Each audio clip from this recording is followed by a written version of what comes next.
Welcome to Prayer is Your Weapon. This is day 65 of our Bible in a Year series. Thank you for joining us. Deuteronomy chapter 23. He that is wounded in the stones, or hath his privy member cut off, shall not enter into the congregation of the Lord. A bastard shall not enter into the congregation of the Lord. Even to his 10th generation shall he not enter into the congregation of the Lord. An Ammonite or Moabite shall not enter into the congregation of the Lord. Even to their 10th generation shall they not enter into the congregation of the Lord forever, because they met you not with bread and with water in the way, when ye came forth out of Egypt, and because they hired against thee Balaam, the son of Beor of Pethor of Mesopotamia, to curse thee. Nevertheless, the Lord thy God would not hearken unto Balaam, but the Lord thy God turned the curse into a blessing unto thee, because the Lord thy God loved thee. Thou shalt not seek their peace nor their prosperity all thy days forever. Thou shalt not abhor an Edomite, for he is thy brother.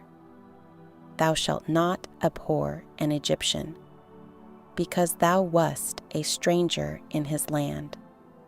The children that are begotten of them shall enter into the congregation of the Lord in their 3rd generation. When the host goeth forth against thine enemies, then keep thee from every wicked thing. If there be among you any man that is not clean by reason of uncleanness that chanceth him by night, then shall he go abroad out of the camp. He shall not come within the camp. But it shall be, when evening cometh on, he shall wash himself with water, and when the sun is down, he shall come into the camp again. Thou shalt have a place also without the camp, whither thou shalt go forth abroad, and thou shalt have a paddle upon thy weapon, and it shall be, when thou wilt ease thyself abroad, thou shalt dig therewith, and shalt turn back and cover that which cometh from thee. For the Lord thy God walketh in the midst of thy camp, to deliver thee, and to give up thine enemies before thee. Therefore shall thy camp be holy, that he see no unclean thing in thee, and turn away from thee. Thou shalt not deliver unto his master the servant which is escaped from his master unto thee.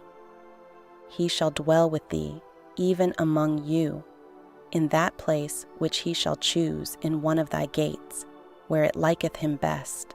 Thou shalt not oppress him. There shall be no whore of the daughters of Israel, nor a sodomite of the sons of Israel. Thou shalt not bring the hire of a whore, or the price of a dog, into the house of the Lord thy God for any vow. For even both these are abomination unto the Lord thy God. Thou shalt not lend upon usury to thy brother, usury of money, usury of victuals, usury of anything that is lent upon usury. Unto a stranger thou mayest lend upon usury, but unto thy brother thou shalt not lend upon usury, that the Lord thy God may bless thee in all that thou settest thine hand to in the land whither thou goest to possess it. When thou shalt vow a vow unto the Lord thy God, thou shalt not slack to pay it. For the Lord thy God will surely require it of thee, and it would be sin in thee.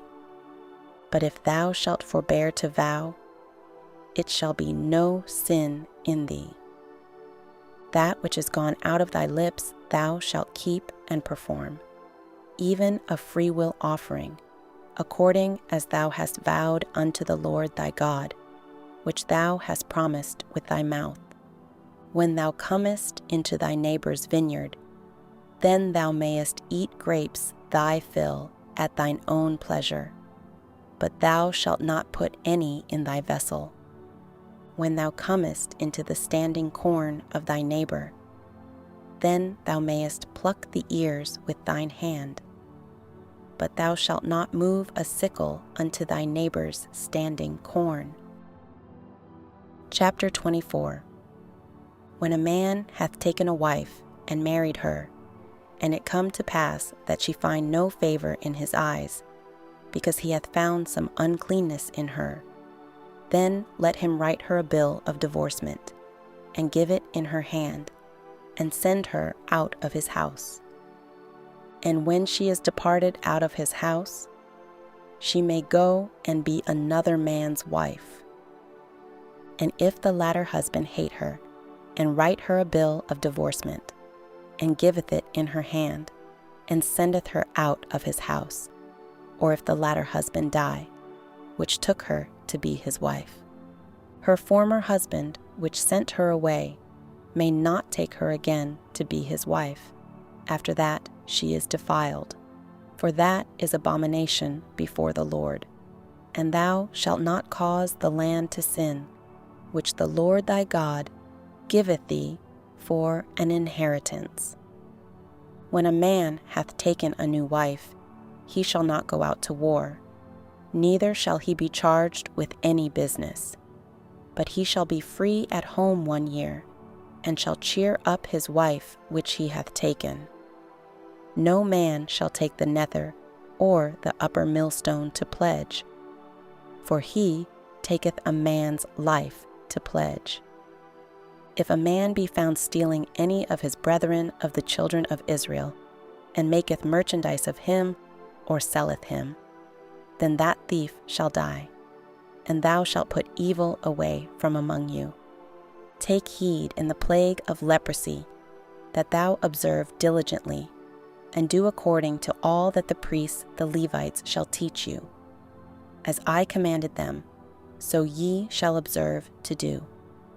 Remember what the Lord thy God did unto Miriam by the way, after that ye were come forth out of Egypt.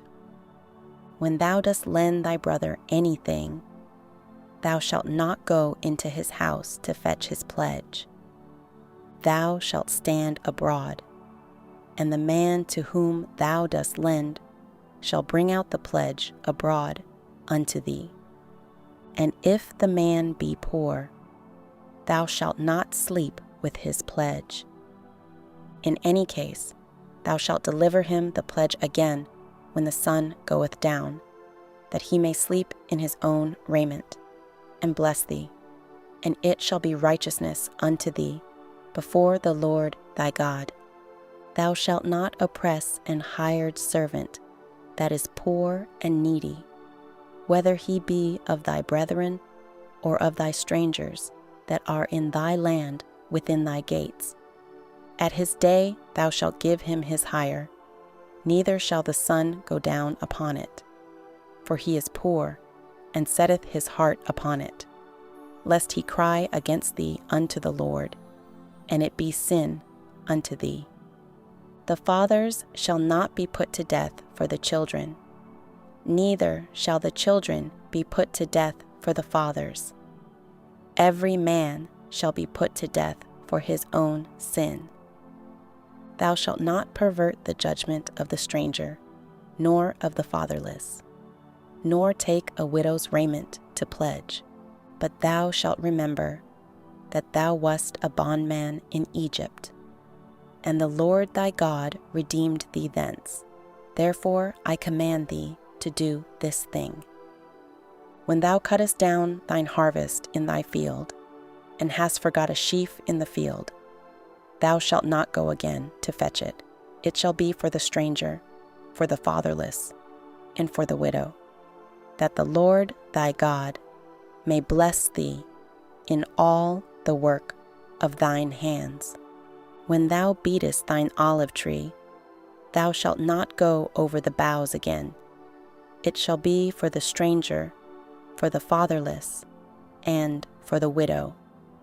When thou gatherest the grapes of thy vineyard, thou shalt not glean it afterward. it shall be for the stranger, for the fatherless, and for the widow. And thou shalt remember that thou wast a bondman in the land of Egypt. Therefore I command thee to do this thing. Chapter 25. If there be a controversy between men, and they come unto judgment, that the judges may judge them, then they shall justify the righteous, and condemn the wicked. And it shall be, if the wicked man be worthy to be beaten, that the judge shall cause him to lie down, and to be beaten before his face, according to his fault, by a certain number. 40 stripes he may give him, and not exceed, lest, if he should exceed, and beat him above these with many stripes, then thy brother should seem vile unto thee. Thou shalt not muzzle the ox when he treadeth out the corn. If brethren dwell together, and one of them die, and have no child, the wife of the dead shall not marry without unto a stranger. Her husband's brother shall go in unto her, and take her to him to wife, and perform the duty of an husband's brother unto her. And it shall be that the firstborn which she beareth shall succeed in the name of his brother which is dead, that his name be not put out of Israel. And if the man like not to take his brother's wife, then let his brother's wife go up to the gate unto the elders, and say, My husband's brother refuseth to raise up unto his brother a name in Israel. He will not perform the duty of my husband's brother. Then the elders of his city shall call him, and speak unto him, and if he stand to it, and say, I like not to take her, then shall his brother's wife come unto him in the presence of the elders, and loose his shoe from off his foot, and spit in his face, and shall answer and say, So shall it be done unto that man that will not build up his brother's house. And his name shall be called in Israel, the house of him that hath his shoe loosed. When men strive together, one with another, and the wife of the one draweth near, for to deliver her husband out of the hand of him that smiteth him, and putteth forth her hand, and taketh him by the secrets, then thou shalt cut off her hand. Thine eye shall not pity her. Thou shalt not have in thy bag divers weights, a great and a small. Thou shalt not have in thine house divers measures, a great and a small. But thou shalt have a perfect and just weight. A perfect and just measure shalt thou have, that thy days may be lengthened in the land which the Lord thy God giveth thee. For all that do such things, and all that do unrighteously, are an abomination unto the Lord thy God. Remember what Amalek did unto thee by the way, when ye were come forth out of Egypt, how he met thee by the way, and smote the hindmost of thee, even all that were feeble behind thee, when thou wast faint and weary, and he feared not God. Therefore it shall be, when the Lord thy God hath given thee rest from all thine enemies round about, in the land which the Lord thy God giveth thee, for an inheritance to possess it, that thou shalt blot out the remembrance of Amalek from under heaven. Thou shalt not forget it. That concludes today's reading. Join us in the next video as we continue our journey through the Bible. And remember, prayer is your weapon.